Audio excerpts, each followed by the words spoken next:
Hello everyone, welcome to my channel K education. कैसे हैं आप सभी लोग? आई होप आप सभी लोग अच्छे होंगे। तो मैं आप लोगों को डीएलएड सेकेंड सेमेस्टर का पेपर सेकेंड प्रारंभिक शिक्षा के नवीन प्रयास के लघुत्तरीय प्रश्नों को करा रही थी, जिसमें से मैंने आप लोगों को कल 2016, 2017 और 2018 के लघुत्तरीय प्रश्नों को करा दिया था। और आज मैं आप लोगों को 2019, 20, 21 और 22 यानी जितने भी आपके प्रश्न पत्र हैं उन सभी को सॉल्व कराने वाली हूँ। और ये सभी लघुत्तरीय प्रश्न बहुत इंपॉर्टेंट है। इससे बाहर एक भी क्वेश्चन नहीं पूछा जाएगा, क्योंकि क्वेश्चंस हर बार रिपीट हुए हैं, हर बार रिपीट किए हुए देखे गए हैं। तो अगर आपने सिर्फ प्रीवियस ईयर क्वेश्चन पेपर ही पढ़ लिया है तो आपके लघुत्तरीय प्रश्न यहीं से कंप्लीट हो जाएंगे। तो आज की ये क्लास आपकी जो है इनफ हो जाएगी, क्योंकि ये आपका लास्ट वीडियो है इस प्रश्न पत्र की, यानी कि इस सब्जेक्ट का जो है लास्ट वीडियो है ये। यहाँ पर आपके सारे पेपर कवर हो जाएंगे। कल मैंने शाम में प्रॉमिस किया था कि मैं आप लोगों को करा दूँगी, लेकिन नेटवर्क इश्यूज़ इतना था कि मैं आप लोगों को नहीं करा पाई, तो उसके लिए सॉरी। चलिए स्टार्ट करते हैं क्लास को बिना टाइम वेस्ट किए। और अगर आप चैनल पर नए हैं तो चैनल को जल्दी से सब्सक्राइब कर लीजिए, क्योंकि सभी प्रीवियस ईयर क्वेश्चन पेपर मैंने आपको डे टू डे सॉल्व करवाए हैं। तो चलिए क्लास को शुरू करते हैं। पहला है आपका क्वेश्चन 2019 में पूछा गया था और ये कई बार पूछा जा चुका है, फिर भी मैंने यहाँ पर सोचा आपको पढ़ा देती हूँ। तो शिक्षा का अधिकार यानी आरटीई अधिनियम, शिक्षा का अधिकार अधिनियम 2009 की विशेषताएं बताइए। यानी शिक्षा का अधिकार अधिनियम यानी आरटीई 2009 की क्या क्या विशेषताएं थी, इसके बारे में पूछा गया। तो आपको पता है कि ये जो हमारा शिक्षा का अधिकार अधिनियम 2009 है, ये संविधान के 86वें संशोधन में लिया गया था। धारा कौन सी थी इसकी धारा थी 45 और अनुच्छेद 21A में इसको रखा गया था। ठीक है, इसको अनुच्छेद 21A में इसे मौलिक अधिकार के रूप में स्वीकार किया गया। तो शिक्षा का अधिकार अधिनियम 2009 की विशेषताएं क्या हैं, चलिए देखते हैं। और इसकी विशेषता सबसे पहली और सबसे महत्वपूर्ण विशेषता ये थी कि भारत के जितने भी 6 से 14 वर्ष के बच्चे हैं, यानी 14 आयु वर्ग के सभी बच्चों को, चाहे वो बालक हो चाहे वो बालिकाएं हो, सभी बच्चों को शिक्षा जो है वो कैसी होनी चाहिए, निःशुल्क और अनिवार्य होनी चाहिए। ठीक है, कैसी होनी चाहिए, निःशुल्क यानी फ्री में, और सभी के लिए महत्वपूर्ण होनी चाहिए। दूसरा पॉइंट ये कहा गया है कि जो प्रारंभिक शिक्षा पूरी होने तक किसी भी बच्चे को रोका नहीं जाएगा। यानी जब तक बच्चे की प्रारंभिक शिक्षा पूरी ना हो जाए, बच्चे को आप रोक नहीं सकते हो। रोकने का मतलब यहाँ पर है कि आप उसको एक ही क्लास में नहीं रख सकते हो, उसका निष्कासित नहीं किया जाएगा, यानी कि उसे आप स्कूल से बाहर नहीं कर सकते हो, यानी एक ही क्लास में, यानी बार बार आप क्लास में फेल नहीं कर सकते हो, ना ही उसे आप बीच में स्कूल से बाहर निकाल सकते हो, और ना ही उसमें कोई बोर्ड परीक्षा उत्तीर्ण करने की आवश्यकता होगी। ठीक है, चलिए नेक्स्ट है, ये जो है ये संविधान के 86वें संशोधन द्वारा शिक्षा के अधिकार को प्रभावी बनाया गया, और सरकारी स्कूल सभी बच्चों को मुफ्त शिक्षा उपलब्ध कराएंगे। और स्कूलों को प्रबंधन स्कूलों का जो प्रबंधन है वो स्कूल प्रबंधन समितियों द्वारा किया जाएगा, इसमें ये बात भी कही गई। ठीक है, चलिए अगला क्वेश्चन है आपका, और बहुत इंपॉर्टेंट क्वेश्चन, कई बार ये रिपीट किया है। 15 में भी पूछा गया, 16 में भी पूछा गया, 17 में भी पूछा गया और 19 में पूछा जा रहा है। ठीक है, चलिए, और ये 2022 में भी पूछा गया। देखिए कितनी बार पूछा गया, इसलिए कहते हैं प्रीवियस ईयर क्वेश्चन पेपर जरूर पढ़ें। आप समझ गए होंगे जो ऑपरेशन ब्लैक बोर्ड के कार्यक्रम को, महत्व को स्पष्ट कीजिए। तो इसके कार्यक्रम का इसमें ये बताया गया था कि विद्यालय में कम से कम 2 कमरे होने चाहिए। ठीक है, 2 कमरे होने चाहिए, कम से कम 2 अध्यापक होने चाहिए, इसके साथ TLM यानी टीचिंग लर्निंग मटेरियल होना चाहिए, ब्लैक बोर्ड होना चाहिए। ये सारी चीज़ें यहाँ पर कही गई हैं। तो ऑपरेशन ब्लैक बोर्ड के कार्यक्रमों के महत्व को स्पष्ट कीजिए। तो इस योजना का मुख्य उद्देश्य है भारत के प्राथमिक विद्यालयों में मानव और भौतिक संसाधन उपलब्धता को बढ़ाना, यानी कि मानव और भौतिक संसाधन में जो भी आवश्यकताएं पड़ती हैं उनको बढ़ाना। ये सभी प्राथमिक स्कूलों के लिए न्यूनतम आवश्यकता सुविधा की आपूर्ति से संबंधित है, यानी कि जो छोटी से छोटी आवश्यकता होती है, छोटी से छोटी सुविधाएं जो हमारे प्राथमिक स्कूलों में पड़ती हैं, उन सुविधाओं को पूरा करने की यहाँ पर बात की गई। जैसे कि छोटी छोटी क्या सुविधाएं, क्या आवश्यकता हो सकती है, जैसे हर स्कूल में यानी प्रत्येक कक्षा के लिए कम से कम, यहाँ प्रत्येक कक्षा नहीं, यहाँ पर प्रत्येक स्कूल होगा। ठीक है, प्रत्येक स्कूलों में कम से कम क्या होता है, 2 कमरे होने चाहिए। यहाँ पर एक नहीं 2 लिखिएगा, कम से कम 2 कमरे होने चाहिए, 2 शिक्षक होने चाहिए, लड़कियों और लड़कों के लिए अलग अलग शौचालय होना चाहिए, उचित TLM आदि होना चाहिए। ठीक है, चलिए नेक्स्ट और बहुत ही अच्छा क्वेश्चन है और इसमें मैंने बहुत अच्छे से आपको पढ़ाया था, प्राच्य पाश्चात्य विवाद क्या है। तो शिक्षा के क्षेत्र में प्राच्य पाश्चात्य विवाद क्या है, और प्राच्य पाश्चात्य विवाद को आपने बहुत अच्छे से पढ़ा था, मैंने आपको पढ़ाया भी था कि सन 1813 का एक आज्ञा पत्र आया जिसको हम चार्टर एक्ट के नाम से भी जानते हैं, ठीक है। और इस आज्ञा पत्र में क्या हुआ, 1813 के आज्ञा पत्र में भारतीय साहित्य के पुनरुत्थान, उन्नति व भारतीय विज्ञान के प्रोत्साहन के लिए प्रति वर्ष 1 लाख रुपए की धनराशि व्यय के लिए निर्धारित की। यानी ये कहा गया, जो ये 1813 का जो चार्टर एक्ट आया था 1813, यानी 1813 का जो आज्ञा पत्र आया था, इसमें कहा गया जो भारतीय साहित्य के पुनरुत्थान और उनकी उन्नति के लिए, इसके साथ साथ भारतीय विज्ञान के प्रोत्साहन के लिए हर वर्ष 1 लाख रुपए धनराशि खर्च की जाएगी, ठीक है। और इसमें ये कहा गया कि यह धनराशि व्यय को लेकर 2 विचारधाराएं सामने आई, ठीक है। और इस धनराशि को खर्च करने के लिए जो हर वर्ष 1 लाख रुपए जो खर्च किए जाएंगे, तो इस 1 लाख रुपए खर्च करने के लिए 2 धाराएं सामने आई, एक तो पाश्चात्य और एक पाश्चात्य। पाश्चात्य क्या थी, पाश्चात्यवादी विचारधारा के अनुसार भारत में यूरोपीय ज्ञान और सभ्यता का प्रचार अंग्रेजी माध्यम से किया जाए। यानी जो पाश्चात्यवादी थे, इनका मानना था कि जो भारत में जो यूरोपीय ज्ञान है और उसकी सभ्यता का प्रचार किसके माध्यम से किया जाए, अंग्रेजी माध्यम से किया जाए, ठीक है। जबकि प्राच्यवादी, वो हमने क्या पढ़ा है, पाश्चात्य है ना, प्राच्यवादी ये प्राच्यवादी है। इनकी विचारधारा के अनुसार कहा गया है कि जो भारतीय साहित्य को मातृभाषा है वो क्षेत्रीय भाषा के माध्यम से, यानी कि उनकी मातृभाषा के माध्यम से की जाए। भारतीय भाषा की मातृभाषा क्या, हिंदी, इसी के माध्यम से पढ़ाया जाए, ये बात इन्होंने कही। और इस 1813 के आज्ञा पत्र में शिक्षा के लिए प्रतिवर्ष 1 लाख रुपए धनराशि खर्च करने के लिए निर्धारित की गई, लेकिन स्पष्ट नहीं किया गया कि यह किस प्रकार खर्च की जाएगी। ये बात नहीं बताएगी कि ये खर्च कैसे की जाएगी, बस ये कहा गया कि जो पढ़ाई के लिए यानी शिक्षा के लिए जो धनराशि वो हर साल 1 लाख रुपए खर्च होना है। कैसे खर्च होना है ये नहीं स्पष्ट किया गया, ठीक है। जिस प्रकार शिक्षा के क्षेत्र में दोनों विचारधाराओं प्राच्य और पाश्चात्य में विवाद प्रारंभ हो गया, ठीक है, इन दोनों में लड़ाइयाँ शुरू हो गई, जिसे प्राच्य पाश्चात्य विवाद के नाम से जाना जाता है। चलिए अगला क्वेश्चन है, लॉर्ड मैकाले की क्या है, लॉर्ड मैकाले की शिक्षा का दोष क्या था, या लॉर्ड मैकाले की शिक्षा का दोष क्या था, स्पष्ट कीजिए, ठीक है, या उसकी शिक्षा के दोष क्या थे, स्पष्ट कीजिए। तो मैकाले की आलोचना या मैकाले की शिक्षा के दोष क्या थे, चलिए इसके बारे में पढ़ते हैं। तो इनके विवरण पत्र में क्या था कि भारतीय भाषाओं का अपमान किया गया। जो लॉर्ड मैकाले की जो शिक्षा नीति थी उसमें क्या दोष था कि इनका जो विवरण पत्र था, मैकाले का जो विवरण पत्र था, उसमें भारतीय भाषाओं का अपमान किया गया। ये कहा गया, आपने पढ़ा होगा कि जो लॉर्ड मैकाले इन्होंने क्या कहा कि जो हमारी यूरोपीय जो में जो लाइब्रेरी है उसकी एक अलमारी जो है वो भारतीय भाषा के एक अलमारी के समान है, ठीक है। यानी कि भारतीय भाषा हमारी यूरोपीय लाइब्रेरी की एक अलमारी के समान है। तो इन्होंने भारतीय भाषाओं का बहुत अपमान किया और मैकाले की दृष्टि में संपूर्ण भारतीय साहित्य निष्कृष्ट था, ठीक है। मैकाले ने विदेशी भाषा के माध्यम से पाश्चात्य सभ्यता को भारत में थोपने का प्रयास किया, ठीक है, यानी अंग्रेजी भाषा के माध्यम से क्या किया, भारत में थोपने का, शिक्षा को थोपने का प्रयास किया। मैकाले भारत में ऐसा वर्ग बनाना चाहता था जो रक्त और वर्ण में, यानी कि जो खून से और धर्म से क्या है भारतीय हो, वर्ण से भारतीय हो, लेकिन नैतिक आदर्शों रुचियों में अंग्रेज हो, यानी उनकी जो रुचियां हो वो अंग्रेजी भाषा में हो, ठीक है। चलिए अगला प्रश्न है जो आपका पूछा गया है, तो ये प्रश्न बहुत इंपॉर्टेंट है, ध्यान रखिएगा। 2022 में भी पूछा गया है ये प्रश्न, इसी प्रश्न को 2015 में भी देखिए पूछा गया है, और ये जो पेपर आपका चल रहा है ये 2019 का चल रहा है। तो देखिए इस तरीके से पूछा गया है, ठीक है। पहला प्रश्न है, प्राथमिक शिक्षा में अध्यापकों का विशेष अनुस्थापन कार्यक्रम यानी SOPT कब प्रारंभ हुआ और किन्हीं 2 उद्देश्यों का विस्तार कीजिए। तो प्राथमिक शिक्षा में जो अध्यापकों का विशेष अनुस्थापन कार्यक्रम यानी SOPT के नाम से हम जिसे जानते हैं, इसका कार्यक्रम पूरे देश में यानी संपूर्ण देश में 1993 से 94 में प्रारंभ हुआ। इसके उद्देश्य निम्न है, क्या है, इन्होंने कहा कि जो NCERT है वो सन 1991 की राष्ट्रीय रिपोर्ट में चर्चित न्यूनतम अधिगम स्तर की दक्षताओं पर बल देना है। यानी NCERT के थ्रू जो है राष्ट्र में क्या है, राष्ट्र में एक रिपोर्ट दर्ज की गई जिससे कहा गया कि शिक्षा में जो न्यूनतम अधिगम स्तर की जो आवश्यकताएं हैं उन पर बल दीजिए। सेकंड कहा गया कि ऑपरेशन ब्लैक बोर्ड के अंतर्गत प्राथमिक विद्यालयों में दी जाने वाली सामग्री का समुचित उपयोग करने की दक्षता का विकास करना, ठीक है।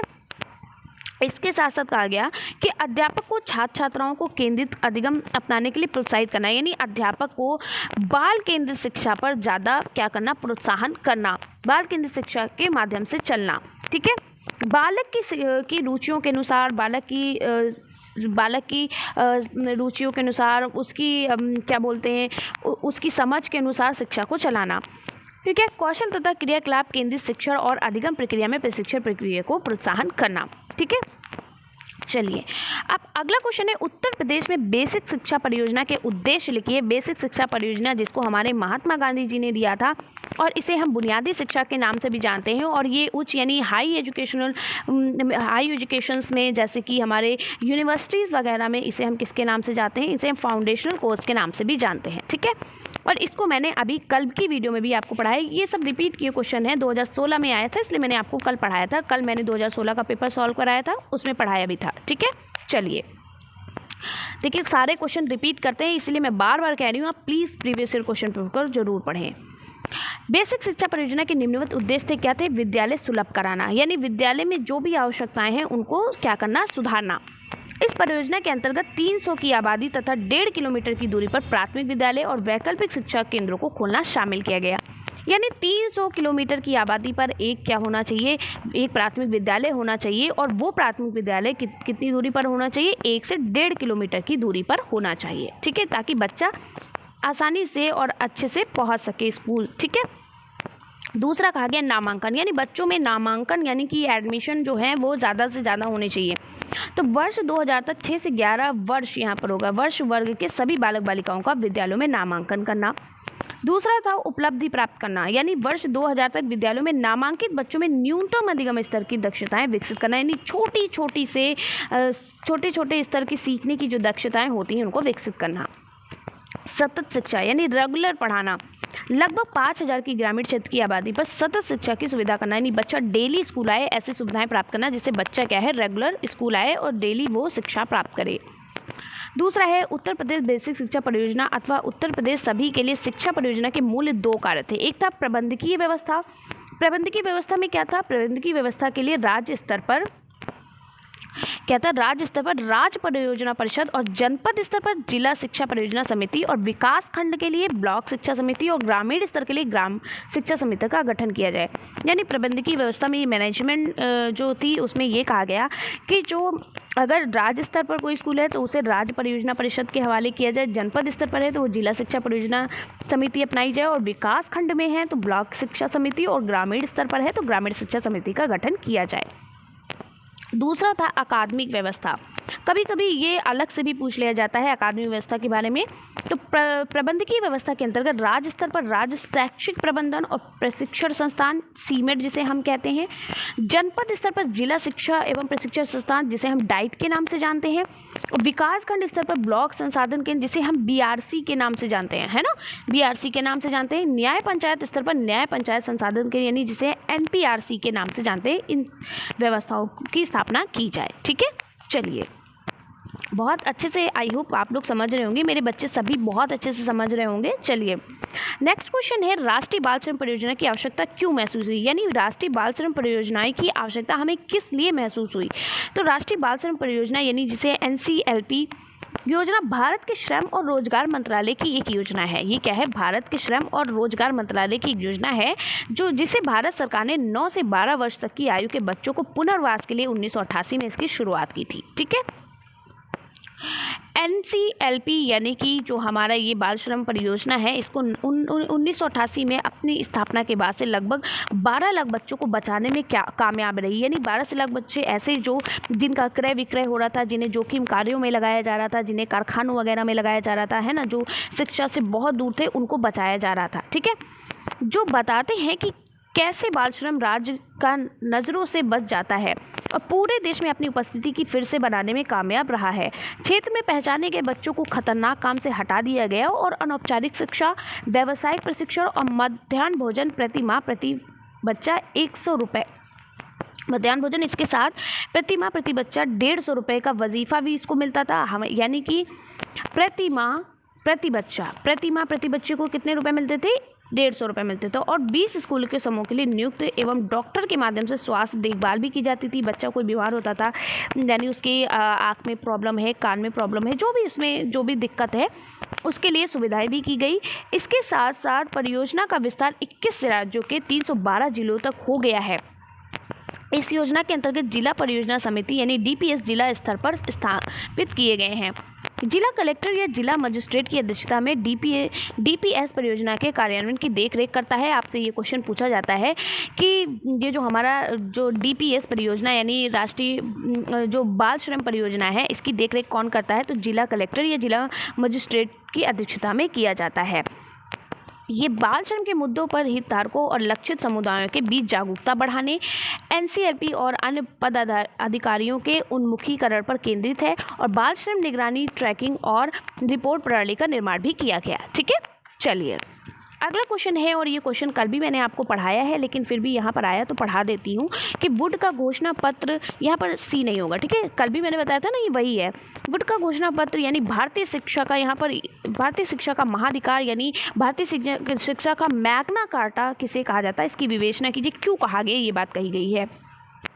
तो वुड का घोषणा पत्र 1854, ठीक है, सर चार्ल्स वुड ने अंग्रेजी शिक्षा का प्रचार और महिलाओं की शिक्षा पर जोर देने के लिए 1854 ईस्वी में तत्काल गवर्नर जनरल यानी उस समय जब वुड ने अपने घोषणा पत्र दिया तो उस समय जो है जो गवर्नर थे वो जनरल लॉर्ड डलहौजी थे। ठीक है, तो उनको एक पत्र लिखा जिसे वुड का घोषणा पत्र कहा जाता है। ठीक है, किसको लिखा? उस समय के गवर्नर जनरल लॉर्ड डलहौजी को इन्होंने एक पत्र लिखा, उसी पत्र को हम वुड का घोषणा पत्र कहते हैं या वुड का क्या कहते हैं, महाधिकार पत्र या वुड का मैग्ना कार्टा कहते हैं। ठीक है, इसमें यह कहा गया है कि जो प्राथमिक विद्यालयों की मातृभाषा होनी, यानी इन्होंने कहा जो प्राथमिक विद्यालय में जो शिक्षा हो वो मातृभाषा के माध्यम से हो और उच्च विद्यालय में यानी विश्वविद्यालय की जो शिक्षा हो वो अंग्रेजी भाषा होनी चाहिए। इतनी बात इन्होंने आपने क्या की थी, महाधिकार पत्र में और अपने यानी कि अपने घोषणा पत्र में लिखी थी। ठीक है, अब वुड के घोषणा पत्र की कुछ विशेषताएं हैं या गुण पूछेगा तो हम क्या लिखेंगे कि शिक्षा के स्तर को ऊंचा उठाने के लिए घोषणा पत्र ने शिक्षक, प्रशिक्षक, विद्यालय खोलने और शिक्षकों को अच्छा वेतन देने का सुझाव दिया। इन्होंने क्या कहा कि क्यों ना हम जो है टीचिंग संस्था यानी कि क्यों ना हम टीचर के लिए कोई शिक्षण प्रस्थान खोलें और इसके साथ साथ शिक्षकों को अच्छा वेतन भी दें ताकि हमारे शिक्षक बच्चों को अच्छी शिक्षा दे सकें। इन्होंने कहा जो वुड का घोषणा पत्र, इसमें कहा गया कि पहली बार यह अनुभव किया गया कि भारतीयों की शिक्षा का दायित्व सरकार पर है। ठीक है, इन्होंने कहा जो भारतीय शिक्षा का जो दायित्व किस पर है, सरकार पर है। शिक्षा में छनाई सिद्धांत को अस्वीकार किया गया और जन शिक्षा के प्रसार पर बल दिया गया। तो वुड के घोषणा पत्र में क्या था, इन्होंने कहा कि जो शिक्षा है वो छनाई के सिद्धांत को अस्वीकार इन्होंने कर दिया। इन्होंने कहा इसको हटाया जाए और शिक्षा जो है वो भारत के सभी लोगों को समान रूप से दी जाए, यानी जन शिक्षा के प्रचार पर इन्होंने बल दिया और जो हमारे मैकाले का जो छनाई का सिद्धांत था वो इन्होंने हटा दिया। ठीक है, छनाई के सिद्धांत में क्या था कि समाज के उच्च वर्ग या धनी वर्ग के लोगों को शिक्षा दी जाए और वो शिक्षा छन के समाज के निम्न वर्ग तक पहुँचती रहेगी, लेकिन इन्होंने कहा ऐसा नहीं है, शिक्षा सभी को बराबर दी जाए। ठीक है, फिर चौथी बात ये थी इनकी घोषणा पत्र में कि इन्होंने घोषणा पत्र के द्वारा पहली बार संपूर्ण देश के लिए एक व्यापक शिक्षा योजना प्रस्तुत की जिसमें प्राथमिक शिक्षा से लेकर विश्वविद्यालय तक शिक्षा को स्थान दिया गया। ठीक है, घोषणा पत्र में कहा गया कि एक निश्चित शिक्षा नीति को स्वीकार किया गया और शिक्षा के उद्देश्य निर्धारित किए गए। छठा पॉइंट यह है कि प्रत्येक प्रांत में शिक्षा विभाग की स्थापना करके शिक्षा को सुव्यवस्थित और सुसंगठित बनाने का प्रयास किया, यानी इन्होंने भारतीय शिक्षा को बहुत ज़्यादा बल दिया, बहुत ज़्यादा उसमें सुधार करने की कोशिश की। फिर शिक्षा प्राप्ति के लिए निर्धन छात्रों को छात्रवृत्ति देने की सिफारिश भी की गई, यानी कि जो हमारे जो मैकाले थे वो उन्होंने क्या किया, छनाई का सिद्धांत दे दिया कि सिर्फ उच्च वर्ग को ही शिक्षा दी जाए, लेकिन इन्होंने कहा नहीं, सभी के लिए शिक्षा समान होनी चाहिए, सभी को शिक्षा मिलनी चाहिए।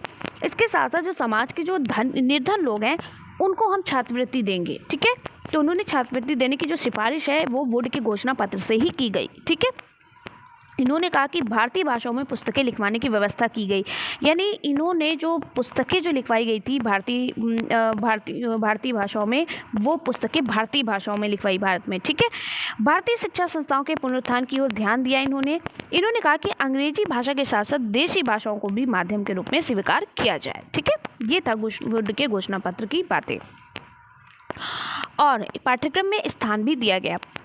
11वां पॉइंट है, श्री जेम्स ने इस घोषणा पत्र को भारतीय शिक्षा का महाधिकार पत्र कहा। इन्होंने कहा कि ये वुड का क्या है, भारतीय शिक्षा का मैग्ना कार्टा यानी महाधिकार पत्र माना जाएगा। चलिए नेक्स्ट क्वेश्चन है आपका, शिक्षा बिना बोझ के इस संबंध में यशपाल समिति के प्रमुख सुझाव क्या थे। तो जो हमारे प्रोफेसर यशपाल थे उन्होंने शिक्षा बिना बोझ के ये संदर्भ दिया था। तो ये किस लिए दिया था, ये इसका क्या सुझाव था। तो जो शिक्षा बिना बोझ के इसका मुख्य सुझाव क्या था कि हमारी शिक्षा में व्यवस्था की एक बड़ी त्रुटि यह है कि अधिक पढ़ाई कराई जाती है परंतु बच्चे बहुत कम सीखते या समझ पाते हैं। इनका मतलब ये था कि जो हमारी शिक्षा व्यवस्था में जो बच्चों को जो शिक्षा दी जाती है, सबसे बड़ी गलती यही है कि उनको ज़्यादा से ज़्यादा पढ़ाया जाता है और बच्चे सीख कम पाते हैं। पढ़ते वो ज़्यादा से ज़्यादा है लेकिन वो सीख और समझ कम पाते हैं। ठीक है, अब ज़्यादा से ज़्यादा किताबें होंगी तो इतना उनको पढ़ा दिया जाएगा, उतना ही उनको होमवर्क दिया जाएगा। ठीक है, देखा होगा बच्चे, छोटे छोटे से बच्चों को कितनी सारी किताबें दे दी जाती हैं, वो होमवर्क करते करते थक जाते हैं, तो वो क्या चीज़ों को समझेंगे और क्या पढ़ेंगे। ठीक है, फिर आगे कहा गया, इन्होंने कहा कि जो पब्लिक स्कूलों की प्राथमिक कक्षाओं में बच्चों के स्कूल बस्ते की औसतन भार 4 किलोग्राम के लगभग है। ठीक है, हम जिस बोझ का अध्ययन करना चाहते हैं वह न केवल भौतिक बोझ है बल्कि सीखने का बोझ भी है, जो भी स्थानों पर विभिन्न प्रकार के विद्यालयों में पढ़ने वाले सभी बच्चे पर है। यानी ये कहा गया कि हम केवल भौतिक बोझ नहीं लादना चाहते, हम जो भी बोझ लाद रहे हैं वो हमें सीखने पर बल देना चाहिए, सीखना चाहिए, हमें उतना ज़्यादा से ज़्यादा सीखना चाहिए, कम से कम बोझ होना चाहिए, ये इन्होंने कहा। इन्होंने कहा कि बचपन के शुरू के दिनों से ही बच्चे, विशेषकर मध्यम वर्गों के बच्चे, गृह कार्य, ट्यूशन, उसके साथ साथ विभिन्न प्रकार की कोचिंग कक्षाओं में भाग लेने के लिए विवश हो जाते हैं और अवकाश तो उनके लिए दुर्लभ वस्तु हो गया है। अब बच्चा कोचिंग पढ़ रहा है, ट्यूशन जा रहा है, स्कूल के साथ साथ वो ये सारी संस्थाओं पे जा रहा है, तो उसके क्या होता है, उसको छुट्टी भी नहीं मिलती, वो रेस्ट भी नहीं कर पाता है ना। तो ये सारी चीज़ें यहाँ पर बताई गई हैं। फिर उन्होंने कहा कि बच्चों को रोज़ दिनचर्या में अपनी सहज प्रकृति या क्षमताओं को दिखाने का अवसर नहीं मिलता है। इसके साथ साथ वो खेलने, साधारण आनंद लेने, सोच समझने और विश्व को जानने का समय नहीं ले पाते हैं। यानी कि ऐसा भी टाइम होना चाहिए कि बच्चा कुछ खेल के माध्यम से भी सीख ले, कुछ आनंद भी, कुछ एंजॉय भी करे, इसके साथ साथ वो अलग से भी कुछ सोचे समझे और दुनिया के बारे में भी जाने। सिर्फ पढ़ाई से उसका लेन देन हो, ऐसा नहीं होना चाहिए। ठीक है, चलिए अब ये 2020 का पेपर स्टार्ट हो रहा है और 2020 में पहला क्वेश्चन है, राष्ट्रीय साक्षरता मिशन पर टिप्पणी लिखिए। यानी राष्ट्रीय साक्षरता मिशन पर क्या टिप्पणी लिखिए ये बताया गया है, इस पर क्या बात कही गई है। तो आपको मैं बता दूं, ये जो राष्ट्रीय साक्षरता मिशन जो है ये युवाओं, यानी जो वयस्क और युवाओं के लिए थी। यानी जो औरतें जो अपने बचपन में नहीं पढ़ पाई थी, जो औरतें पढ़ी लिखी नहीं थी, उनके लिए ये बनाया गया था। ठीक है, ये बच्चों के लिए नहीं बल्कि जो एजेड लोग थी, जो औरतें थी, उनके लिए बनाया गया था। तो राष्ट्रीय साक्षरता मिशन यानी नेशनल लिटरेसी मिशन, NLM जिसे हम बोलते हैं, की स्थापना भारत सरकार द्वारा 5 मई 1988 को की गई। यह एक राष्ट्रीय स्तर का कार्यक्रम है। इसका उद्देश्य 15 से 35 वर्ष आयु वर्ग के युवा वयस्कों को कार्यात्मक साक्षरता प्रदान कर देश से निरक्षरता का उन्मूलन करना है।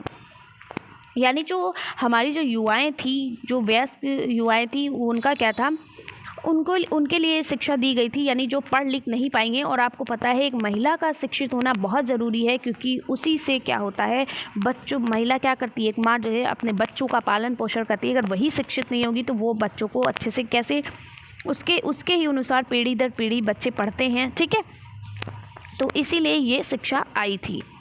प्रौढ़ की शिक्षा की व्यवस्था निरक्षरता की समस्या जितनी बालकों के साथ है उतनी ही उससे कहीं ज़्यादा प्रौढ़ों के साथ है।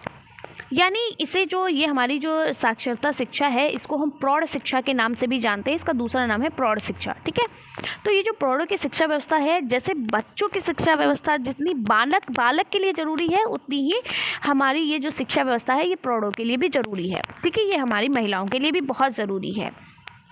वे व्यक्ति जो पढ़ने की उम्र में किसी कारण से ना पढ़ पाए हों, निरक्षर प्रौढ़ कहलाते हैं। ठीक है, उन्हें पढ़ने की इच्छा होने पर भी विद्यालय जाना उचित नहीं लगता है।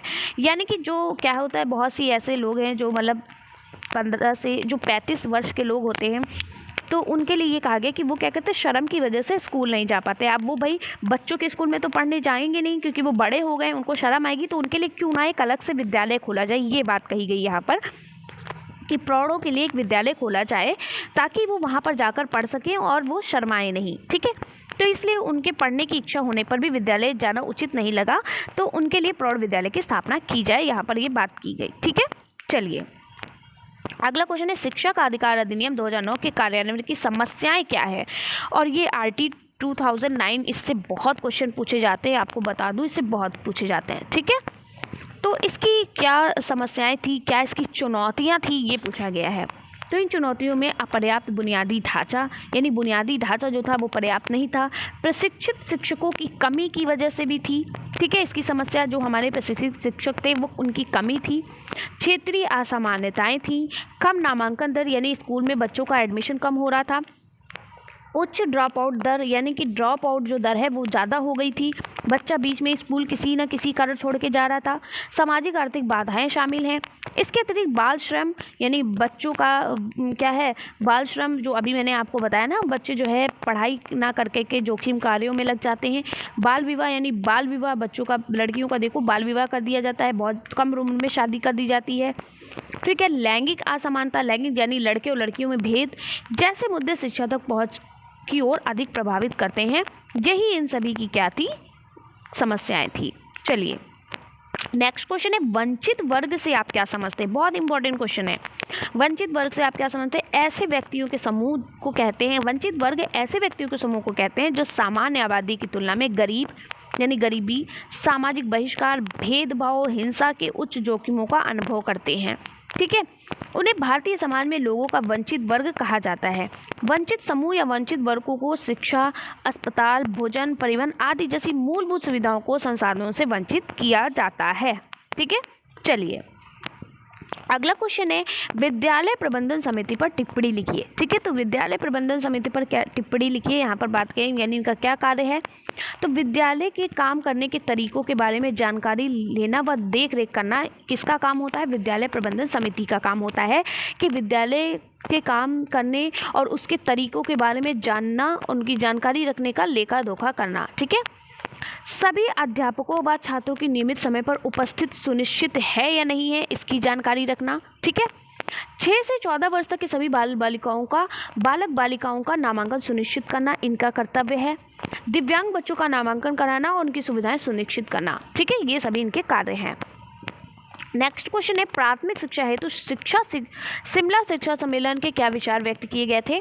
तो चलिए बताते हैं। तो शिमला शिक्षा सम्मेलन 1901 में आया था, आपको पता है। और ये जो शिमला शिक्षा सम्मेलन है ये किसके अध्यक्षता में आया था? लॉर्ड कर्जन की। ठीक है, तो लॉर्ड कर्जन ने शिमला शिक्षा सम्मेलन दिया था, आपको पता है।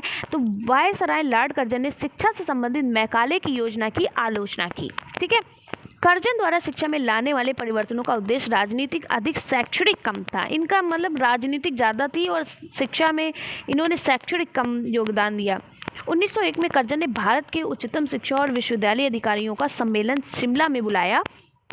सम्मेलन में पारित प्रस्ताव शिमला प्रस्ताव के नाम से प्रसिद्ध हुआ, इसीलिए इसको शिक्षा शिमला सम्मेलन कहते हैं। ठीक है, शिमला शिक्षा सम्मेलन कहते हैं क्योंकि इसका जो प्रस्ताव रखा वो शिमला में रखा था। ठीक है, शिमला शिक्षा सम्मेलन में कर्जन के सभापतित्व में 15 दिन हुआ, यानी कि ये कर्जन की सभा में ये 15 दिन तक चला। उसमें शिक्षा संबंधित 150 प्रस्तावों का सर्वसम्मति से निश्चित किया गया। कर्जन ने अपनी शिक्षा नीति को इन्हीं प्रस्तावों पर आधारित किया, यानी 15 दिन तक ये चला था, जिसमें से 150 प्रस्तावों को रखा गया। ठीक है, और इसमें कहा गया है कि जो सम्मेलन के विषय में एक उल्लेखनीय बात यह कही थी कि कार्यवाही को आरंभ से अंत तक गोपनीय रखा गया है। ठीक है, यानी कि ये जो 15 दिन तक चला इसको गोपनीय रखा गया। ठीक है, इसको समाचार पत्रों में भी प्रकाशित नहीं होने दिया। ठीक है, एकदम इसको क्या किया, इसको गोपनीय रखा गया। शिमला शिक्षा सम्मेलन को भारतीयों ने अपने विरुद्ध रचा हुआ षड्यंत्र समझा। भाई इसको गोपनीय रखा गया था, ठीक है, छिप कर किया गया था और ना ही मीडिया वालों तक पता चलने दिया था। तो इसलिए भारतीयों को लगा कि ये हमारे विरुद्ध कुछ षड्यंत्र रच रहे हैं। कर्जन को भारतीयों का सहयोग ना मिल सका। जब ये सब चीज़ें देखी गई तो भारतीयों को इनका सहयोग ना मिल सका। तो प्राथमिक शिक्षा की उन्नति के लिए कर्जन ने उचित रकम की स्वीकृति दी, शिक्षकों के प्रशिक्षण की व्यवस्था की और शिक्षा अनुदान पद्धति और पाठ्यक्रम में सुधार भी किया। कर्जन का मत था कि प्राथमिक शिक्षा मातृभाषा के माध्यम से होनी चाहिए। तो जो शिमला शिक्षा सम्मेलन था इसमें पता है आपको क्या इंपॉर्टेंट बात थी? इसमें इंपॉर्टेंट बात ये थी, इन्होंने सबसे ज़्यादा जोर जो दिया था शिमला शिक्षा सम्मेलन में वो प्राथमिक शिक्षा पर दे दिया और कहा कि जो प्राथमिक शिक्षा है वो क्या होनी चाहिए, मातृभाषा के माध्यम से होनी चाहिए। सबसे ज़्यादा इन्होंने जोर प्राथमिक शिक्षा पर दिया था और इन्होंने कहा जो उच्च शिक्षा है वो अंग्रेजी माध्यम से होनी चाहिए। ठीक है, चलिए आप इतना ही लिख सकते हो। नेक्स्ट है शिक्षक शिक्षा में, यानी शिक्षक जो है शिक्षा में जिला शिक्षा एवं प्रशिक्षण संस्थान की क्या भूमिका है। तो चलिए देखते हैं इनकी क्या भूमिका है। तो संस्था की विभिन्न शाखाओं के कार्यों में सहयोग प्रदान करना इनका कर्तव्य है। विभिन्न कार्यक्रमों में विषय की आवश्यकता अनुसार सहायता प्रदान करना, शारीरिक शिक्षा से संबंधित कार्यों का संपादन करना, डाइट में और या फिर डाइट के बाहर, ठीक है, यानी डाइट के अंदर या डाइट के बाहर संचालित अलग अलग कार्यक्रमों की, यानी विभिन्न कार्यक्रमों की योजना बनाने और प्रशिक्षण प्रदान करने में शिक्षा विभाग की सहायता करना है। ठीक है, चलिए नेक्स्ट क्वेश्चन यहाँ पर था कि बाल अधिकार से आप क्या समझते हैं। तो बाल अधिकार यानी राइट ऑफ चिल्ड्रन, तो बाल अधिकार क्या है, ये जो है 20 नवंबर सन 1989 में संयुक्त राष्ट्र संघ ने बाल अधिकारों की घोषणा की। फिर इसको 11 दिसंबर 1992 को भारत सरकार ने बाल अधिकार को स्वीकार कर लिया। तो ये बाल अधिकार क्या है, तो इसमें क्या होता है, बच्चों को जन्म के तुरंत बाद पंजीकरण करना और राष्ट्रीयता प्राप्त करने का अधिकार होना चाहिए। कई बार मैं आपको इसके बारे में बता चुकी हूँ। जब बच्चा जन्म लेता है तो यानी कि बालक का अधिकार ही तो बाल अधिकार कहलाता है। तो बालक को हर तरीके का अधिकार मिलना चाहिए, यानी जैसे ही बच्चा जन्म लेता है उसे उसका बर्थ सर्टिफिकेट होना चाहिए। इसके साथ साथ वो किस राष्ट्र का है उसकी राष्ट्रीयता उसको मिलनी चाहिए, वो भारतीय है या वो कैसा भी है, ठीक है, किस राष्ट्र का है तो उसकी राष्ट्रीयता प्राप्त करने का अधिकार होना चाहिए। प्रत्येक बच्चे को अपनी राष्ट्रीयता, अपना नाम, एक पारिवारिक नाम बनाए रखने का अधिकार मिलना चाहिए। बच्चों को माता पिता की इच्छा के विरुद्ध अलग नहीं करना चाहिए। माता पिता अथवा परिवार से पुनः एकीकरण एवं संबंध बनाए रखने का अधिकार होना है। 5वां है बच्चों का अपहरण, उसका क्रय विक्रय यानी खरीदने बेचने का व्यापार रोकने के लिए राष्ट्र द्वारा कानून बनाना। बच्चों को नशीले द्रव्य पदार्थों से रोकना, उसके प्रयोग से रोकना। माता पिता या उनके लिखे गए उत्तरदायित्व व्यक्ति बच्चों के साथ दुर्व्यवहार करते हैं तो राष्ट्र उन्हें संरक्षण देगा। शरणार्थी बच्चों को संरक्षण प्रदान करना। जहां गोद लेने की मान्यता है वहां बच्चों के हित को ध्यान में रखना। ये सभी क्या है, बाल अधिकार है, बालक का एक अधिकार है। नेक्स्ट क्वेश्चन है भारतीय शिक्षा में लॉर्ड कर्जन का योगदान क्या रहा। तो भारतीय शिक्षा में लॉर्ड कर्जन का योगदान अभी मैंने आपको बताया था, अभी मैंने पढ़ा था कि लॉर्ड कर्जन 1899 ईस्वी में लॉर्ड कर्जन भारत का वायसराय बनकर आया। और ये जो लॉर्ड कर्जन है इसका मानना क्या था, इसका मतलब ये था कि जो प्रारंभिक शिक्षा है यानी जो प्राथमिक शिक्षा है वो क्या होनी चाहिए, इसने सबसे ज़्यादा जो बल है वो प्राथमिक शिक्षा पर दिया। इसने कहा कि जो प्राथमिक शिक्षा है मातृभाषा पर होनी चाहिए और उच्च शिक्षा जो है वो सरकार के हाथ में होनी चाहिए।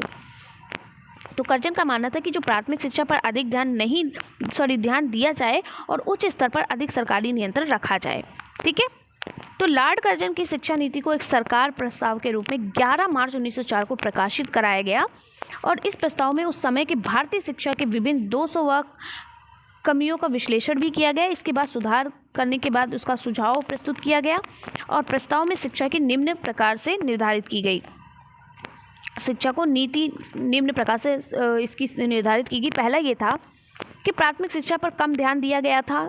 जो प्राथमिक शिक्षा पर कम ध्यान दिया गया था उनके प्रचार प्रसार पर सरकार को अधिक ध्यान देना चाहिए। ठीक है, इन्होंने कहा कि जो प्राथमिक शिक्षा से ही विद्यार्थियों की बौद्धिक नींव मजबूत होती है, यानी प्राथमिक शिक्षा से ही बच्चे की नींव क्या होती है, मजबूत होती है। प्राथमिक शिक्षा के अंतर्गत अंग्रेजी विषय का अध्ययन नहीं किया जाना चाहिए, बल्कि उनकी जो विषय का जो अध्ययन है उसकी माध्यम जो है वो मातृभाषा होनी चाहिए। इन्होंने कहा कि प्राथमिक शिक्षा में भारतीय भाषाओं का स्थान प्रमुख होना चाहिए, यानी मातृभाषा प्रमुख होनी चाहिए। इन्होंने कहा कि जो माध्यमिक विद्यालयों के शिक्षण को उत्कृष्ट करने के लिए मान्यता प्रदान करने तथा सहायता अनुदान देने के नियमों की सख्ती बरतनी चाहिए। इन्होंने कहा जो कॉलेज हैं और जो विश्वविद्यालयों की जो शिक्षा है उसके शिक्षा स्तरों को उच्च बनाने के लिए प्रयास किए जाने चाहिए। ठीक है, चलिए अब 2021 का प्रश्न पत्र शुरू होता है। हमने 2019 और 20 पढ़ लिया है। चलिए तो 2021 का शुरू होता है यहाँ पर। चलिए यहाँ पर देखिए पहला क्वेश्चन लिखा और देखिए ये पहला क्वेश्चन कई बार पूछा गया है। देखिए 2020 जो हमारा 20 अभी हम पढ़ रहे थे उस 20 में आपका ये प्रश्न आया था, इसलिए मैंने डायरेक्ट 21 में ही मैं ले आई हूँ। ठीक है, पूछा गया जिला शिक्षा एवं प्रशिक्षण संस्थान के प्रमुख उद्देश्य बताइए, या फिर आपसे कहा जाए कि शिक्षकों के अकादमिक रिपोर्ट में डाइट की क्या भूमिका है, तो भी आपका एक ही आंसर होगा। और ये देखिए रिपीट किया हुआ क्वेश्चन है और दोनों क्वेश्चन का आंसर सेम है। ठीक है, चलिए तो जिला शिक्षा प्रशिक्षण संस्थान यानी जिसे हम डाइट बोलते हैं, इसके प्रमुख कार्य क्या हैं। तो सेवा पूर्वक शिक्षकों का प्रशिक्षण देना, यानी पूरी सेवा पूर्व क्या होता है, शिक्षकों को ट्रेनिंग देना। संदर्भ व्यक्तियों को प्रशिक्षित करना। सेवारत प्रशिक्षण की व्यवस्था करना, ब्लॉक संसाधन केंद्रों, संकुलों यानी कि बीआरसी जो होते हैं उनको शैक्षिक सहयोग प्रदान करना, विद्यालयों के प्रधानाध्यापकों के लिए संस्थागत नियोजन और प्रबंधन का कार्यक्रम संचालित करना। इसके साथ साथ क्या है, स्थानीय आवश्यकता अनुसार पाठ्यक्रम निर्माण, शिक्षण अधिगम सामग्री, विकास परीक्षण, मूल्यांकन आदि के विकास हेतु कार्यशालाओं एवं विचार गोष्ठियों का आयोजन करना। ये किसका काम था? डाइट का काम था। ठीक है, चलिए नेक्स्ट क्वेश्चन है, सर्व शिक्षा अभियान को सफल बनाने हेतु भारत सरकार के प्रयास क्या थे? यानी कि सर्व शिक्षा अभियान को सफल बनाने के लिए भारत सरकार का क्या योगदान था, उसके क्या प्रयास थे? ठीक है, तो सर्व शिक्षा अभियान जो है ये समय समय पर प्राथमिक शिक्षा के सार्वभौमिकरण की उपलब्धि के लिए भारत सरकार का प्रमुख कार्यक्रम है। किसके लिए? प्राथमिक शिक्षा की सार्वभौमिकरण के लिए। जैसा कि भारत के संविधान में 86वें संविधान संशोधन द्वारा अनिवार्य रूप से 6 से 14 साल की आयु के बच्चों को निःशुल्क और अनिवार्य शिक्षा का प्रदान करना एक मौलिक अधिकार है। तो ये जो सर्व शिक्षा अभियान का मतलब क्या होता है? सभी के लिए शिक्षा समान होनी चाहिए। नहीं, ये जो है सार्वभौमिकरण होती है, और ये सार्वभौमिकरण जो है ये 86वें संशोधन में ही ले लिया गया था। और इसका मतलब है कि 6 से 14 वर्ष के सभी बालकों को प्राथमिक शिक्षा में 6 से 14 वर्ष के सभी बालकों के लिए शिक्षा क्या है? निःशुल्क और अनिवार्य होनी चाहिए। ये मौलिक अधिकार था। ठीक है, सर्व शिक्षा अभियान का मतलब ये होता है सभी के लिए शिक्षा समान, उसी के लिए सर्व शिक्षा अभियान बनाया गया। सर्व शिक्षा अभियान सरकार की एक महत्वाकांक्षी योजना है, और इस सर्व शिक्षा अभियान के घोषित लक्ष्य के अनुसार एक निश्चित समय सीमा के अंदर सभी बच्चों को 100% नामांकन, ठहराव और गुणवत्ता युक्त प्रारंभिक शिक्षा सुनिश्चित करना है। इसका ये काम था। इसके साथ साथ कि ये क्या था कि साथ ही सामाजिक विषमता और लिंग भेद को भी दूर करना है, यानी लड़के लड़कियों में जो भेद किए जाते हैं उनको दूर करना। सामाजिक विषमता यानी कि उच्च वर्ग और निम्न वर्ग के लोगों में भेदभाव ना होना, ये सभी सभी मुद्दे समुदाय में जुड़े हैं। ये सभी यहाँ पर बात की गई। नहीं, सभी के लिए शिक्षा समान, चाहे वो उच्च जाति का हो, चाहे निम्न वर्ग का हो, चाहे उच्च वर्ग का हो, सभी के लिए शिक्षा समान होनी चाहिए। ठीक है, चलिए नेक्स्ट क्वेश्चन है, राष्ट्रीय पाठ्यचर्या में शिक्षक की क्या भूमिका है? तो एनसीएफ के अनुसार शिक्षक की भूमिका क्या है?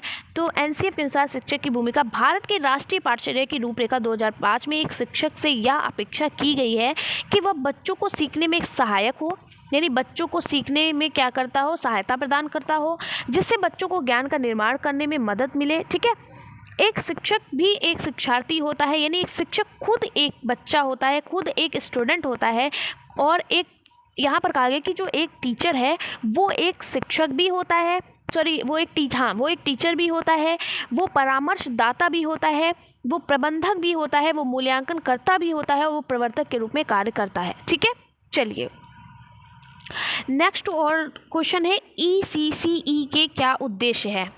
ठीक है,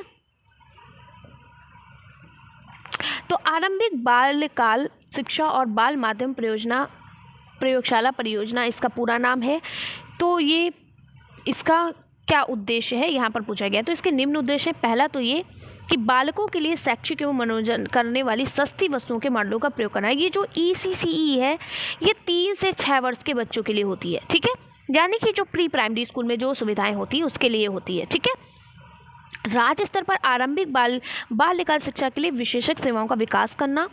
दूसरा है राष्ट्रीय तथा अंतर्राष्ट्रीय क्षेत्र में ECCE की दिशा में नवीनतम प्रगति की विभिन्न कार्य संस्थानों को सूचना देना, और आरंभ बाल्यकाल शिक्षा के लिए प्रशिक्षण पाठ्यक्रम का विकास करना। ठीक है, चलिए नेक्स्ट है, छोटे बच्चों को विकास के सीधे और आमतौर से संबंधित शैक्षिक माध्यमों की तुलनात्मक प्रभावशीलता का पता लगाना। समझ में आ गया? ये 3 से 6 वर्ष के बच्चों के लिए होती है, जो बच्चे बहुत छोटे होते हैं। ठीक है, चलिए यशपाल समिति ने बिना बोझ के शिक्षा हेतु क्या सुझाव दिए हैं? अभी मैंने आपको बताया था कि शिक्षा बिना बोझ के क्या इन्होंने कहा है, प्रोफेसर यशपाल ने दिया था। इन्होंने कहा है कि जो पब्लिक स्कूलों की जो प्राथमिक कक्षाओं में बच्चों के स्कूल के बस्ते का जो औसत भार है वो 4 किलोग्राम के लगभग हो, इससे ज़्यादा ना हो। दूसरा कहा गया कि प्राथमिक स्तर पर विज्ञान की पुस्तकें ना हो। ठीक है, बच्चों को विज्ञान की पुस्तकें ना जोड़ी जाएँ। तीसरा है भाषा को जीवन से जोड़कर पढ़ाया जाए, यानी कि भाषा को उसके वातावरण से जोड़कर पढ़ाया जाए। फिर बताया गया कि गणित को रटने की बजाय समझाना चाहिए। फिर कहा गया कि कक्षा 6 से 8 तक स्वतंत्रता के बारे में इतिहास पढ़ाया जाए। और बच्चों को रोज़ की दिनचर्या में अपनी सहज क्षमताओं को दिखाने का अवसर नहीं मिल पाता है, इसलिए उनको खेलने के लिए, साधारण आनंद लेने के लिए, सोचने समझने और विश्व को जानने का समय भी मिलना चाहिए। ठीक है, जो नहीं मिलता है वो मिलना चाहिए। इन्होंने कहा पाठ्यक्रम को पूरा करना ही अपने आप में लक्ष्य बन गया है। इसका शिक्षा के दार्शनिक व सामाजिक लक्ष्यों से कोई सरोकार नहीं है। यानी कि अब टीचर क्या करता, सोचता है कि हम अपने विषय को, हम अपने पाठ्यक्रम को पूरा कर दें, बस उसके लिए बस यही रह गया है, बल्कि बच्चे को समझ में क्या आ रहा है क्या नहीं आ रहा वो ये नहीं समझ पा रहा है, तो ये ना किया जाए। अत्यधिक बड़ी कक्षाओं या भारी पाठ्यक्रम या कठिन पुस्तकों आदि के कारण बच्चों के समग्र व्यक्तित्व का विकास नहीं हो पाता है, इसमें सुधार करना चाहिए। ठीक है, नेक्स्ट क्वेश्चन है एनसीईआरटी का मुख्य कार्य क्या है। तो एनसीईआरटी का मुख्य कार्य क्या है, आपको पता है कि स्कूली शिक्षा से संबंधित क्षेत्रों में शोध कार्य कराना, उसे बढ़ावा देना और समन्वयन करना। इसके साथ साथ मॉडल पाठ्यपुस्तकों, पूरक सामग्री, समाचार पत्र, पत्रिकाओं को तैयार और प्रकाशित करना। इसके साथ साथ शैक्षिक किट जो होती है, मल्टीमीडिया, डिजिटल सामग्री आदि को विकसित करना। ठीक है, नेक्स्ट क्वेश्चन है शिक्षक शिक्षा हेतु NCFTE 2009 के मुख्य सुझावों पर प्रकाश डालिए। यहाँ पे NCFTE के बारे में पूछा है, NCERT नहीं कहा है। ठीक है, या NCTE नहीं कहा है। ठीक है, तो शिक्षक शिक्षा हेतु राष्ट्रीय पाठचर्या की रूपरेखा 2009। ठीक है, शिक्षक शिक्षा हेतु नवीनतम दस्तावेज। इसका मुख्य उद्देश्य योग्य, पेशेवर और मानवीय मूल्य से युक्त शिक्षकों को तैयार करना है। इस दस्तावेज में शिक्षक शिक्षा हेतु प्रमुख सुझाव निम्नलिखित क्या है, चलिए हम देखते हैं। पहला पॉइंट कहा गया है कि जो प्रशिक्षण के दौरान प्रत्येक क्षेत्र में, यानी जब टीचर ट्रेनिंग कर रहा हो तो उसके हर एक क्षेत्र में जैसे प्रश्न पत्र निर्माण करना चाहिए, पाठ्य पुस्तक होनी चाहिए, उसका विश्लेषण हो पाठ्य पुस्तकों का, मूल्यांकन प्रक्रिया आदि के संदर्भ में क्रियात्मक प्रायोगिक कार्य पर विशेष जोर देना है। ठीक है, नेक्स्ट है प्रशिक्षुओं के पाठ्यक्रम में बच्चों के मनोवैज्ञानिक विकास के आकलन से संबंधित प्रशिक्षण सामग्री को समाहित करने की आवश्यकता है। तीसरा पॉइंट कहा गया है कि प्रशिक्षण पाठ्यक्रम में भाषा, गणित, सामाजिक विषय और विज्ञान विषयों का पाठ्यक्रम भी शामिल होना चाहिए। ठीक है, चौथा पॉइंट ये कहा गया कि शिक्षक प्रशिक्षण के दौरान मूल्यों के विकास पर जोर दिए जाएं, ताकि मूल्यों के विकास में प्रयोगात्मक और क्रियात्मक तकनीकों को समाहित करने की आवश्यकता है। ठीक है, चलिए अब ये हमारा जो पेपर है ये 2022 का पेपर है, और आपको मैं बता दूं ये जो 2022 का पेपर है इसको मैंने नहीं पढ़ा है, क्योंकि सारी चीज़ें रिपीट की हुई हैं तो बार बार नहीं पढ़ाया है। तो सन 1813 1833 का आज्ञा पत्र जो है, यानी 1813 चार्टर एक्ट 1813 और 1833, इसके बारे में मैं अभी वीडियो में पढ़ा चुकी हूँ। यहाँ पर देखिए मैंने पढ़ाया हुआ है, सारी चीज़ें ऑलरेडी मैं पढ़ा चुकी हूँ, तो वो मैं नहीं पढ़ूँगी, अभी मैंने आपको समझाया है। ठीक है, और इस क्लास में भी पढ़ाया और पिछली जो कल की क्लास थी उसमें भी मैंने पढ़ाया है। ठीक है, चलिए अभी मैंने पढ़ाया, मुझे अच्छे से याद है। ठीक है, ये देखिए। ठीक है, 1813 ये जो आपका ये है, इसमें मैंने आपको पढ़ाया है, ये आप पढ़ लीजिएगा। उसके बाद जो आपका नेक्स्ट क्वेश्चन है वो ये है, एक सेकेंड वेट करिए। ठीक है, नेक्स्ट क्वेश्चन क्या है आपका, नेक्स्ट क्वेश्चन देखिए, यशपाल समिति के सुझाव पर रिपोर्ट का सारांश लिखिए। यानी प्रोफेसर यशपाल ने अपने सुझाव, यानी कि शिक्षा बिना बोझ पे, उस पर क्या रिपोर्ट दिया, ये भी मैंने आपको भी पढ़ा है। ऑपरेशन ब्लैक बोर्ड की विशेषता क्या थी कि कम से कम एक विद्यालय में 2 क्या होने चाहिए, स्कूल होने चाहिए, 2 कमरे होने चाहिए, स्कूल नहीं 2 कमरे होने चाहिए, कम से कम 2 अध्यापक होने चाहिए। इसके साथ साथ TLM टीचिंग लर्निंग मटेरियल होना चाहिए, एक ब्लैक बोर्ड होना चाहिए, 2 शौचालय होना चाहिए जिसमें से एक गर्ल्स और एक बॉयज़ का होना चाहिए। ठीक है, ये सारी सुविधाएं जो भी हैं यहाँ पर मैंने आपको ये यहाँ पर बताई गई। ठीक है, बेसिक शिक्षा परियोजना का उद्देश्य स्पष्ट कीजिए, ये भी मैंने आपको बताया बेसिक शिक्षा परियोजना के बारे में, और इसको महात्मा गांधी, इसके जनक महात्मा गांधी थे। ठीक है, जिसे हम फाउंडेशनल कोर्स के बारे में भी कहते हैं, इसे बुनियादी शिक्षा के नाम से भी जानते हैं। संपूर्ण साक्षरता अभियान में उत्तरदायित्व अभिकरण कौन कौन से हैं, ये भी मैं आपको पढ़ा चुकी हूँ। कर्जन की शिक्षा नीति का मूल्यांकन, अभी हमने लॉर्ड कर्जन के बारे में आपको बताया है। ठीक है, इन्होंने क्या किया था, इन्होंने प्राथमिक विद्यालय पे बहुत ज़्यादा जोर दिया। इन्होंने कहा जो बच्चा है, उन्होंने प्राथमिक विद्यालय पे बहुत जोर दिया। इन्होंने कहा कि क्योंकि बच्चा जो है वो सबसे ज़्यादा, उसकी जो बौद्धिक नींव है वो प्राथमिक विद्यालय से ही शुरू होती है, उसकी नींव जो है वो प्राथमिक विद्यालय ही है, तो इसलिए वहाँ पर अच्छी से अच्छी शिक्षा दी जाए और बच्चों को उसकी जो शिक्षा है वो मातृभाषा में दी जाए। ये सारी चीज़ें मैंने अभी आपको पढ़ाई। राष्ट्रीय बाल श्रम परियोजना कब संचालित हुई, इसके प्रमुख 2 लक्ष्य बताइए, ये भी अभी मैंने आपको बताया। डीपीईपी क्या है, ये अभी तक नहीं आया था इसलिए मैं इसको बताने जा रही हूँ, ठीक है।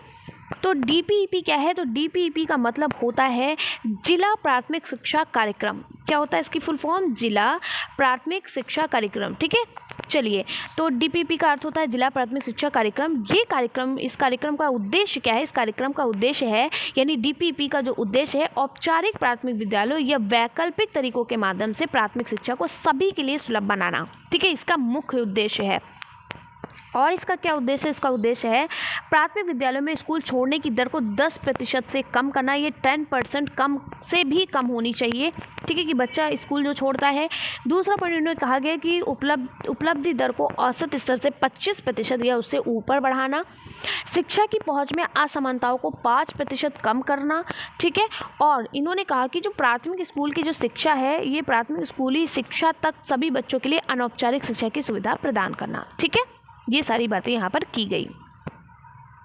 नेक्स्ट है पी मोस्ट की मुख्य बातों को बताइए, ये मैंने अभी पढ़ाया और ये अभी बिल्कुल पढ़ाया है, पहला ही क्वेश्चन था। एसओपीटी का पूरा नाम लिखिए, इसके 2 उद्देश्य बताइए, ठीक है। ये सारी चीज़ें मैं आप लोगों को पढ़ा चुकी हूँ। तो यहाँ पर आपके जो 2015 से लेकर 2016 तक के जितने भी आपके प्रीवियस ईयर क्वेश्चन पेपर हैं, 2022 तक के जितने भी क्वेश्चन पेपर हैं वो मैंने आपके सॉल्व करा दिए। यहाँ पर आपका जो सेकंड पेपर भी है वो भी आपका समाप्त होता है।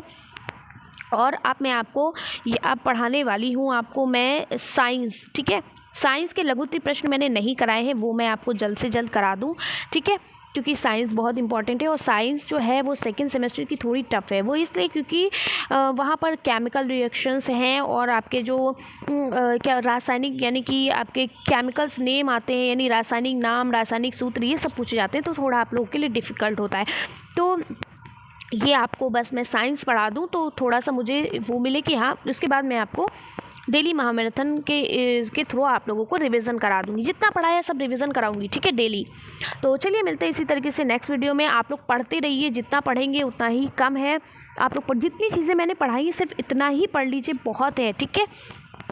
हमेशा मैं यही कहती हूँ, फर्स्ट सेमेस्टर में भी आपने देखा होगा, जो जितना मैं कह रही थी कि ना कि प्रीवियस ईयर क्वेश्चन पेपर आएंगे वही आए, उससे बाहर एक भी क्वेश्चन नहीं आया। तो जितना पढ़ाया है उसको पढ़िए, जितना मैथ में पढ़ाया है उसको पढ़ लीजिए, इधर उधर भागने की कोशिश मत कीजिए। बस आप जो भी है सिर्फ पढ़ डालिए जल्दी से जल्दी, जितना है उतना मल्टीपल रिविज़न उसका बस कर डालिए, ताकि किसी भी सब्जेक्ट में बैक ना लगे और 90% मार्क्स आएँ आपके, ठीक है। तो चलिए मिलते हैं इसी तरीके से नेक्स्ट वीडियो में। खुश रहिए और टेंशन मत लीजिए, बिना टेंशन के पढ़ाई करिए, सब अच्छे से हो जाएगा, इतना टफ नहीं है। तो मिलते हैं इसी तरीके से नेक्स्ट वीडियो में, तब तक के लिए बाय बाय, टेक केयर।